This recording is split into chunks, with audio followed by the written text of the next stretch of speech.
Hello everyone, Shekhar चंद्र academy के YouTube channel पर आप सभी का स्वागत है। आज का लेक्चर हमारा धर्म से संबंधित होगा और इसी से संबंधित हम सारे क्वेश्चंस देखेंगे। इससे पहले जो हमने वीडियोस बनाए हैं जो हमारे परिवार से, विवाह से और जाति से संबंधित रह चुके हैं, वो सभी वीडियो हमारी अवेलेबल है। अगर किसी ने वह वीडियो नहीं देखा है तो वह हमारे डिस्क्रिप्शन बॉक्स में दिए गए लिंक पर क्लिक करके देख सकता है। और आज का लेक्चर स्टार्ट करने से पहले आप सभी इस वीडियो को अधिक से अधिक ग्रुपों में शेयर कर दें, जिससे सभी साथियों तक ये प्रश्नों की सीरीज हमारी पहुंच सके।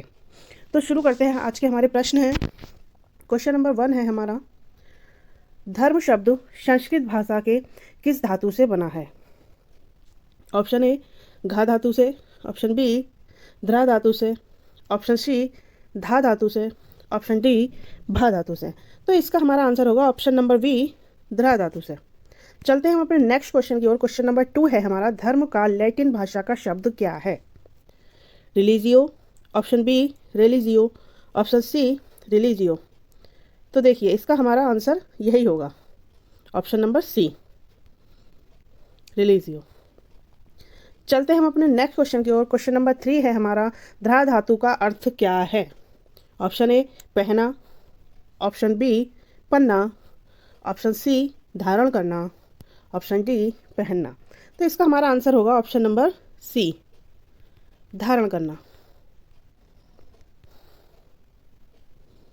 चलते हैं हम अपने नेक्स्ट क्वेश्चन की ओर। क्वेश्चन नंबर 4 है हमारा, धर्म की प्रमुख विशेषताएं क्या हैं?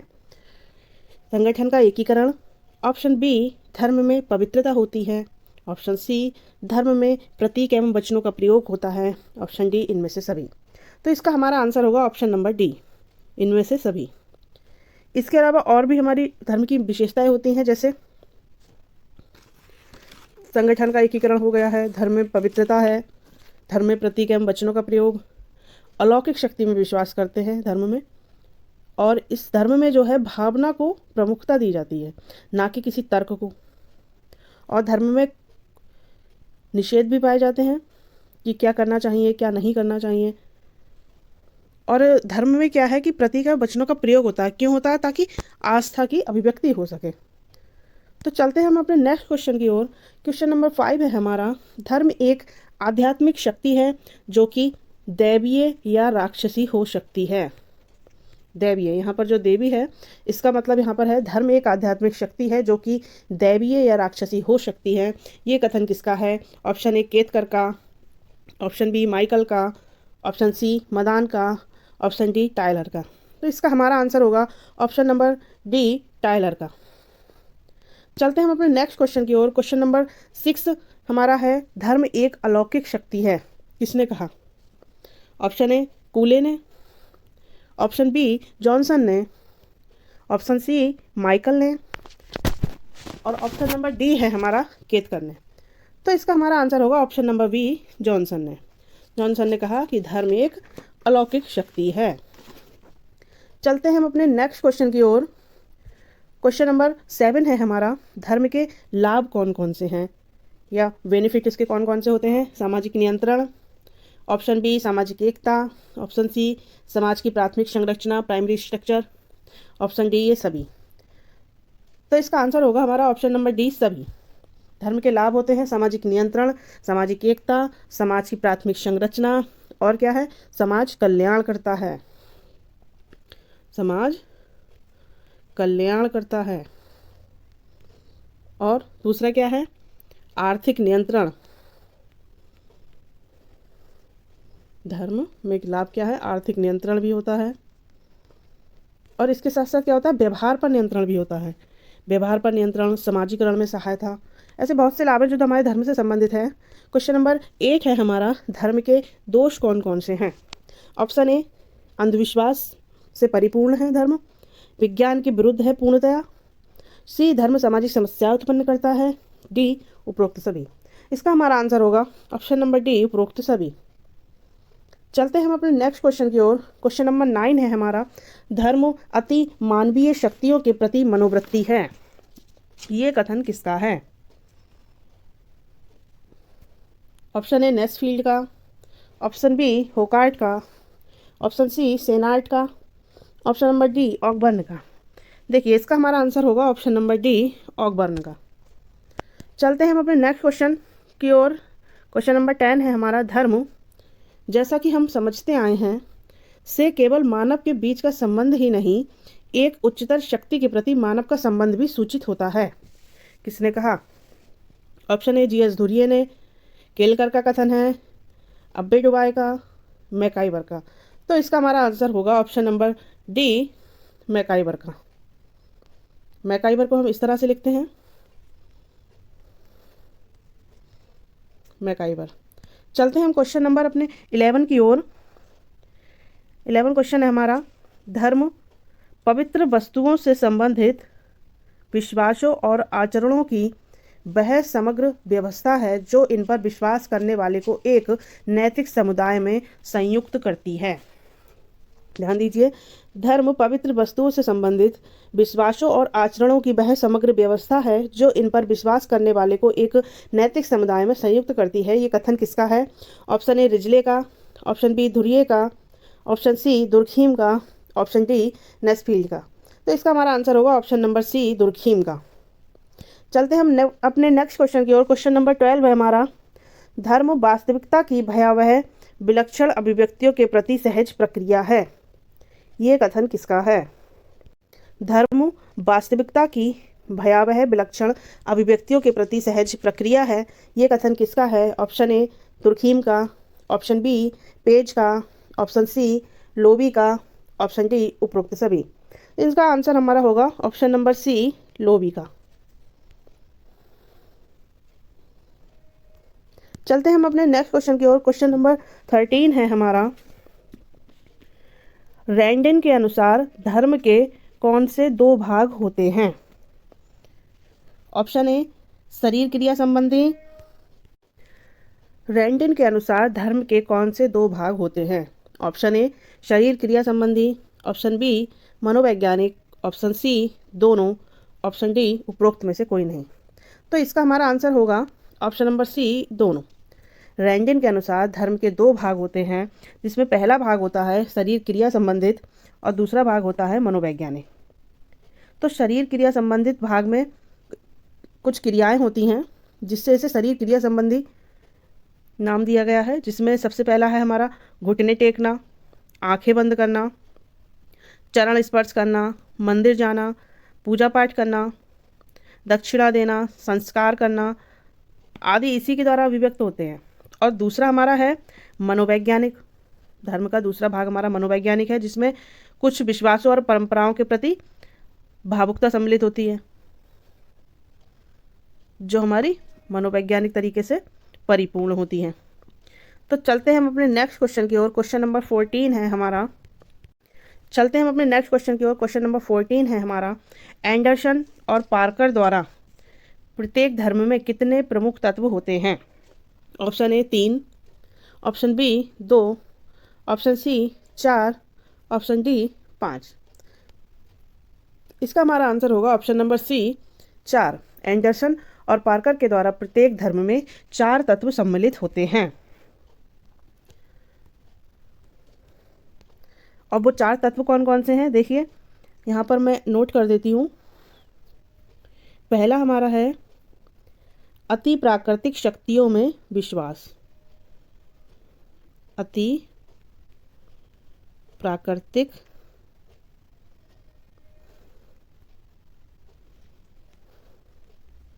शक्तियों में विश्वास, ये हमारा पहला हो गया। 4 तत्व होते हैं, ध्यान दीजिए। पहला हमारा हो गया अति प्राकृतिक शक्तियों में विश्वास, और दूसरा है हमारा अति प्राकृतिक शक्तियों के प्रति मनुष्य का अनुकूलन। अति प्राकृतिक शक्तियों के प्रति मनुष्य का अनुकूलन, मनुष्य का अनुकूलन। ध्यान दीजिए, ये हमारा दूसरा प्रमुख तत्व हो गया धर्म का। पहला धर्म का तत्व क्या था? अति प्राकृतिक शक्तियों में विश्वास, और दूसरा है अति प्राकृतिक शक्तियों के प्रति मनुष्य का अनुकूलन। और नंबर 3 हमारा होगा, नंबर 3 है हमारा कार्यों की पाप में परिभाषा। कार्यों की पाप में परिभाषा। ध्यान दीजिए, फिर से मैं रिपीट करती हूँ। धर्म में 4 प्रमुख तत्व सम्मिलित होते हैं। पहला तत्व है अति प्राकृतिक शक्तियों में विश्वास। दूसरा है अति प्राकृतिक शक्तियों के प्रति मनुष्य का अनुकूलन। तीसरा है कार्यों की पाप में परिभाषा। और 4th नंबर का हमारा है मुक्ति की विधि। मुक्ति की विधि। हो गए 4। तो इसी प्रकार 4 तत्व सम्मिलित होते हैं जो मैंने आपको बता दिए हैं। चलते हम नेक्स्ट क्वेश्चन की ओर। क्वेश्चन नंबर 15 है हमारा, धर्म के रूप कौन कौन से होते हैं। ऑप्शन ए अंधविश्वास, ऑप्शन बी आत्मवाद, ऑप्शन सी जादू एवं टोटमवाद, ऑप्शन डी उपरोक्त सभी। तो इसका हमारा आंसर होगा उपरोक्त सभी, ऑप्शन नंबर डी। इसमें कुछ और भी रूप होते हैं धर्म के, अंधविश्वास, आत्मवाद, जादू एवं टोटमवाद, लेकिन प्रमुख यही होते हैं। एक होता है हमारा इसमें संस्कारवाद। धर्म के रूप में होता है एक संस्कारवाद। और होता है जड़ देवतावाद। ध्यान दीजिए, धर्म के रूप कौन कौन से होते हैं। अंधविश्वास, आत्मवाद, जादू, टोटमवाद, जड़ देवतावाद और संस्कारवाद। चलते हैं हम अपने नेक्स्ट क्वेश्चन की ओर। क्वेश्चन नंबर 16 है हमारा, जादू के कितने प्रकार होते हैं। जादू के कितने प्रकार होते हैं। Option A 3, option B 4, option C 5, option D 2। इसका हमारा आंसर होगा ऑप्शन नंबर डी, 2 प्रकार। जादू के कितने प्रकार होते हैं। जादू के 2 प्रकार होते हैं, जिसमें पहला हमारा है अनुकरणात्मक और दूसरा है हमारा संक्रामक जादू। 2 प्रकार से जादू किया जाता है, पहला अनुकरणात्मक, दूसरा संक्रामक। चलते हैं हम अपने नेक्स्ट क्वेश्चन की ओर। क्वेश्चन नंबर 17 है हमारा, मजूमदार के अनुसार तो टोटमवाद के कौन से आधारभूत लक्षण होते हैं। मजूमदार के अनुसार टोटमवाद के कौन से आधारभूत लक्षण होते हैं। ऑप्शन ए पशु या वनस्पति के प्रति एक विशिष्ट मनोभाव, ऑप्शन नंबर बी गोत्र का संगठन, ऑप्शन नंबर सी गोत्र बहिर्विवाह। तो यहाँ पर हमारा आंसर होगा ऑप्शन नंबर डी, उपरोक्त सभी। मजूमदार के अनुसार टोटमवाद के 3 आधारभूत लक्षण होते हैं, जिसमें पहला हमारा है पशु या वनस्पति के प्रति एक विशिष्ट मनोभाव, और दूसरा है हमारा गोत्र संगठन, और तीसरा है गोत्र बहिर्विवाह। ये 3 होते हैं, ध्यान से याद कर लीजिए। चलते हैं हम अपने नेक्स्ट क्वेश्चन की ओर। क्वेश्चन नंबर 18 है हमारा, प्रकृति से भयभीत होकर आदि मानव उसकी आराधना करने लगा तो कौन सा सिद्धांत कहा गया। ध्यान दीजिए, प्रकृति से भयभीत होकर, इसका आंसर हमें क्वेश्चन में ही मिल रहा है, प्रकृति से भयभीत होकर। तो इसका हमारा आंसर होगा प्रकृतिवाद। प्रकृति से भयभीत होकर आदि मानव उसकी आराधना करने लगा तो कौन सा सिद्धांत कहा गया, प्रकृतिवाद का सिद्धांत कहा गया। चलते हैं हम अपने नेक्स्ट क्वेश्चन की ओर। क्वेश्चन नंबर 19 है हमारा, धर्म की उत्पत्ति प्रेत आत्माओं के भय से हुई एवं आतंकवाद सभी धर्मों का आधार है। ये कथन या ये विचार किसका है। ऑप्शन नंबर ए टाइलर का, ऑप्शन नंबर बी स्पेंसर का, ऑप्शन नंबर सी टाइलर और स्पेंसर दोनों का, ऑप्शन डी इनमें से कोई नहीं। तो इसका हमारा आंसर होगा ऑप्शन नंबर डी, टाइलर और स्पेंसर का दोनों का। धर्म की उत्पत्ति प्रेतात्माओं के भय से हुई एवं आतंकवाद सभी धर्मों का आधार है, ये टाइलर और स्पेंसर ने कहा है। चलते हैं हम अपने नेक्स्ट क्वेश्चन की ओर। क्वेश्चन नंबर 20 है हमारा, रिलीजन एंड सोसाइटी किसकी पुस्तक है। ऑप्शन ए हेवर्ट की, ऑप्शन बी पेज की, ऑप्शन सी मीड की, ऑप्शन डी स्पेंसर की। इसका हमारा आंसर होगा ऑप्शन नंबर सी मीड की, रिलीजन एंड सोसाइटी। चलते हैं हम अपने नेक्स्ट क्वेश्चन की ओर। क्वेश्चन नंबर 21 है हमारा, भाषा को सीखने का क्रम क्या है? Option A SRWL, option B WRSL, option C LSRW, option C WRLS। तो इसका हमारा आंसर होगा ऑप्शन नंबर सी LSRW। अब आप सोच रहे होंगे इसका मतलब क्या है, तो यहाँ पर देखिए, ध्यान दीजिए, LSRW,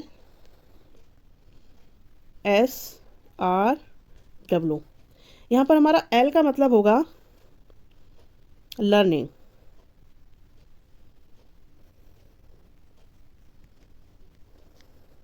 L का मतलब यहाँ पर लर्निंग है। S का मतलब यहाँ पर होगा स्पीकिंग, R का मतलब यहाँ पर हमारा होगा रीडिंग, और W का मतलब है राइटिंग। ठीक है, चलते हैं हम अपने नेक्स्ट क्वेश्चन की ओर। क्वेश्चन नंबर 22 है हमारा, विश्व की आधी से ज़्यादा जनसंख्या कौन सी भाषाएं बोलती हैं? ऑप्शन नंबर ए चीनी, option number B Hindi, option number C अंग्रेज़ी, option number D Indo European. तो इसका आंसर आपको भी पता चल गया होगा, option number D Indo European. विश्व की आधी से जनसंख्या है जो इंडो यूरोपियन भाषा का प्रयोग करती है। क्वेश्चन नंबर 23 है हमारा, तमिल, तेलुगु, कन्नड़ द्रविड़ भाषा है, भारत के किस क्षेत्र में बोली जाती हैं? ऑप्शन नंबर ए भारत के उत्तर में, ऑप्शन बी भारत के पूर्व में, ऑप्शन सी भारत के दक्षिण में, ऑप्शन डी भारत के पश्चिम में। तो इसका हमारा आंसर होगा ऑप्शन नंबर सी भारत के दक्षिण में। तमिल, तेलुगु, कन्नड़ द्रविड़ भाषा हैं जो दक्षिण में बोली जाती हैं हमारे भारत क्षेत्र के। क्वेश्चन नंबर 24 है हमारा, आर्य भाषा की सबसे प्राचीन भाषा कौन सी है? ऑप्शन नंबर ए वैदिक, option B Vedic Sanskrit, option C Hindi, option D Sanskrit. यहाँ पर आप लोगों को बहुत कन्फ्यूज़न हो रहा होगा, यहाँ पर आंसर हमारा होगा option number B Vedic Sanskrit. आर्य भाषा की सबसे प्राचीन भाषा है वैदिक संस्कृत। क्वेश्चन नंबर 25 है हमारा, भारत संविधान के इस भाग में कौन से अनुच्छेद से भाषा संबंधित है? तो देखिए, ऑप्शन ए 343 अनुच्छेद से, ऑप्शन बी 351 से, ऑप्शन सी 342 से 348 अनुच्छेद तक, ऑप्शन नंबर डी 343 से 351 तक। तो इसका हमारा आंसर होगा ऑप्शन नंबर डी 343 से 351 तक भाषा से संबंधित है हमारा। चलते हैं क्वेश्चन नंबर 26 की ओर। मूल संविधान में कितनी भाषाएं हैं? मूल संविधान में कितनी भाषाएं हैं? Option A 21, option B 22, option number C 14, option number D 18। तो इसका हमारा आंसर होगा मूल संविधान में हमारी 14 भाषाएं हैं, 14। चलते हैं हम अपने नेक्स्ट क्वेश्चन की ओर। क्वेश्चन नंबर 27 है हमारा, संविधान की 8वीं अनुसूची में कितनी भाषाएं हैं? Option A 21, option B 24, option number C 22, option number D 20। तो इसका हमारा आंसर होगा, हमारी संविधान की 8वीं अनुसूची में 22 भाषाएं हैं, 22। चलते हैं हम अपने नेक्स्ट क्वेश्चन की ओर। क्वेश्चन नंबर 28 है हमारा, 21वां संविधान संशोधन में कौन सी भाषा जोड़ी गई? Option number A Manipuri, option B Malayalam, option C Sindhi, option D Telugu. इसका आंसर होगा हमारा ऑप्शन नंबर सी सिंधी। 21वां संविधान संशोधन हमारा हुआ 1967 में, और सिंधी हमारी जो है ये 15वीं भाषा है, 15वीं भाषा है जो 21वें संविधान संशोधन के दौरान जोड़ी गई थी। तो चलते हैं हम अपने नेक्स्ट क्वेश्चन की ओर। क्वेश्चन नंबर 29 है हमारा, 21वां संविधान संशोधन कब हुआ? Option A 1963, option B 1967, option C 1962, option D 1965। तो इसका हमारा आंसर होगा ऑप्शन नंबर सी 1967, 21वां संविधान संशोधन। आई रिपीटेड, आपको पहले अभी मैंने बताया है कि 15वीं भाषा हमारी सिंधी जोड़ी गई थी, सिंधी, और सिंधी भाषा के लिए ही 21वां संविधान संशोधन हुआ था सन 1967 में। पूरा क्वेश्चन आप याद कर लीजिए एक बार में। चलते हैं हम अपने नेक्स्ट क्वेश्चन की ओर। क्वेश्चन नंबर 30 है हमारा, 71वां संविधान संशोधन में कौन सी भाषाएं जोड़ी गईं? तो देखिए, ए नेपाली कोंकणी, बी मणिपुरी या Nepali, option number C Hindi, Malayalam, Telugu. Option number D Nepali, Konkani, Manipuri. तो देखिए, इसको हम बहुत आसानी से याद कर सकते हैं। 71वां संविधान संशोधन में हमारी 3 भाषाएं जोड़ी गई थी। और कौन सी थी तीनों? इस तरह याद कीजिए, नमक। ये जो नमक है, इसके हमारे तीनों भाषाओं के पहले लेटर हैं। इससे आपको याद करने में दिक्कत नहीं होगी। नमक से हमारा बनेगा सबसे पहला नेपाली, मणिपुरी,